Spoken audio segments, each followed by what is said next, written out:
have confidence in our country as a safe and as a responsible jurisdiction. Mr. Deputy, it is disturbing, though not surprising, that after coming back from the long summer break, the New Day administration does not have a robust agenda to bring before our Parliament. The last sitting of Parliament was mostly devoid of significant legislation to deal with the central issues of the day. Little to nothing seem to have changed.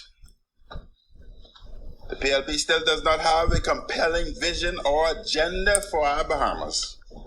The Prime Minister said that a dog does not bark at parked cars. Herein is another delusion of the Prime Minister and his government.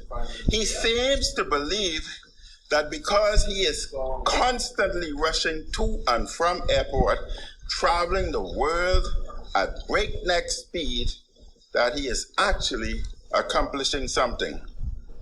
And now as we speak, Mr. Speaker, he's in the air traveling to Bermuda. So I wonder who is acting Prime Minister, as no announcement has been made, so I can assume that Engliston is acting Prime Minister.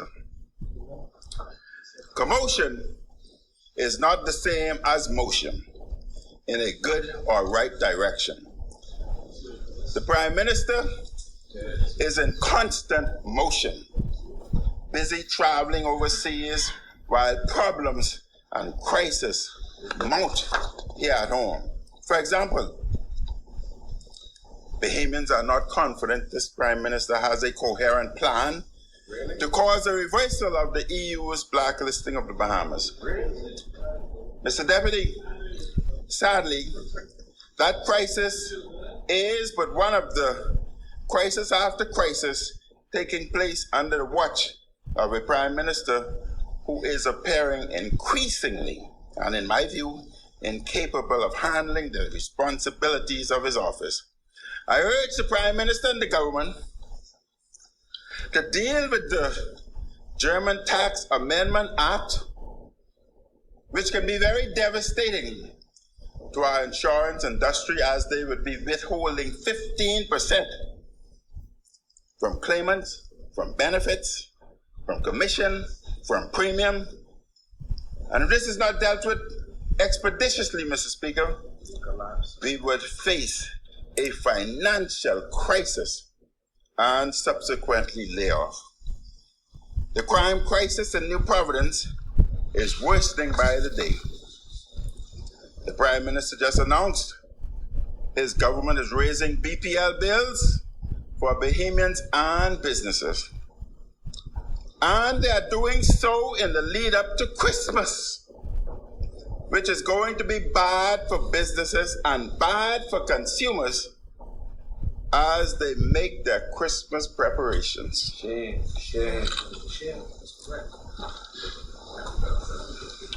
Unemployment remains high.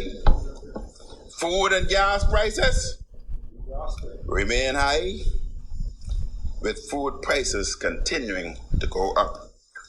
And the Prime Minister has made the stunning decision to impose price controls over a sweeping set of food items and medicines. He did so without proper consultation with wholesalers, retailers, and pharmacies. The Prime Minister's decision amounted to an attack on Bahamian businesses. Businesses are rightly angry that the PLP is making things worse. The Prime Minister is not a businessman, yet he seeks to dictate what businesses can and cannot do, while not understanding even the basic principles of businesses. Mr. Speaker, you know, I always, just to divert for 1 second, I always just say it's somewhat distressing at times individuals are brought into cabinet dealing with $300 million budget businesses and never ran a toffee shop in their life. By dictating price controls on many items, some stores and pharmacies sell. These businesses could be forced to lay off workers or to close. I respect, Mr. Speaker, I respect Bahamian businesses. I respect the hard-working mothers and fathers who set up stores to earn a living for their families. Members. And to deliver the necessary goods, services, and medicines to our people. Mr. Deputy, please protect the speaker from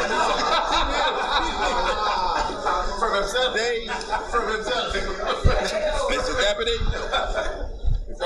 they should be allowed the flexibility to set prices in a broad market. The previously existing price control measures were sufficient. Bahamian food retailers, wholesalers, and pharmacies have various costs that have risen sharply in recent months. Real property tax, electricity, security is a must because of the crime element that we see in our country. Shipping cost has gone up. Transportation has gone up. They also have to address the issue very seriously of theft. The retailers have said what the Prime Minister imposed on them without notice was unworkable. And in a stunning reversal, the New Day administration said in a statement on Sunday that the price controls would come into effect on Monday, but they would not be enforced. The Prime Minister put forward a bad and harmful policy. The New Day administration did not consult. Then after chaos, multiple chaos and anger emerged, they started to consult, but still brought the bad policy into effect while not enforcing it for now. This is dysfunctional and it is mixed up. This is embarrassing. The Prime Minister is flip-flopping and backtracking in front of the entire country. I say to the Prime Minister, because I know you're on the plane listening, there is no shame on making a U-turn for the good of the nation. There is no shame. In a matter of days, he hit Bahamian businesses with one of the largest electricity bill increase in recent memory, followed by a minimum wage increase and then sweeping price controls. I want the record reflect that during my time in office as Prime Minister, we are on record stating that we will increase minimum wage. This Prime Minister is bad for Bahamian business and his policies are very bad for our economy. He's out of his depth when it comes to managing the economy. This wrong-headed effort to dictate price controls to business people has come because the Prime Minister has stubbornly refused to reverse another bad policy that was created.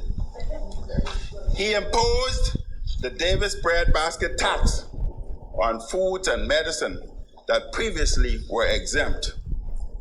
He introduced the brave Davis induced super inflation upon the poor. He was criticized for that and advised by the opposition not to do so. But the Davis breadbasket tax made inflation worse. But the New Day administration has been too prideful and arrogant to remove it. Instead, they have come up with even worse policies, such as the price control expansion, in order to make up for the other bad breadbasket policy.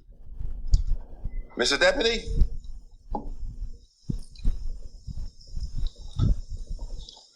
I hope this minor amendment to the Automatic Exchange of Financial Account Information Act helps the Bahamas better live up to its responsibilities. However, it is clear that the Prime Minister and his administration lack the focus and the direction to lead our country more broadly out of the crisis we face. This amendment is necessary, but it's not part of an agenda that addresses or helps stop the out-of-control killings in New Providence. New Providence is further descending into being a lawless place. Sadly, we are nearing record pace for murders.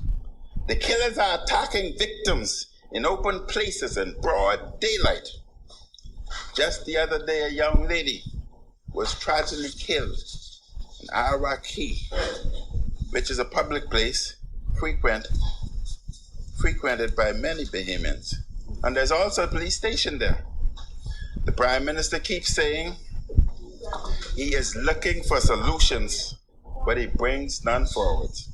He keeps saying he has a plan or plans, but where are the plans? He keeps talking, and things keep getting worse and worse. Mr. Deputy, sadly, I understand why the New Day administration is doing so poorly at confronting the crisis after crisis facing the country.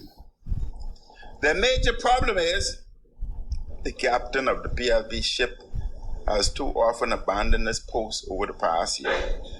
The Prime Minister seems to spend most of his time preparing to travel, en route traveling, on trips, returning from trips, or planning his next trip. The EU may not have blacklisted us if we had a Prime Minister who was doing his job properly. After 1 year in office,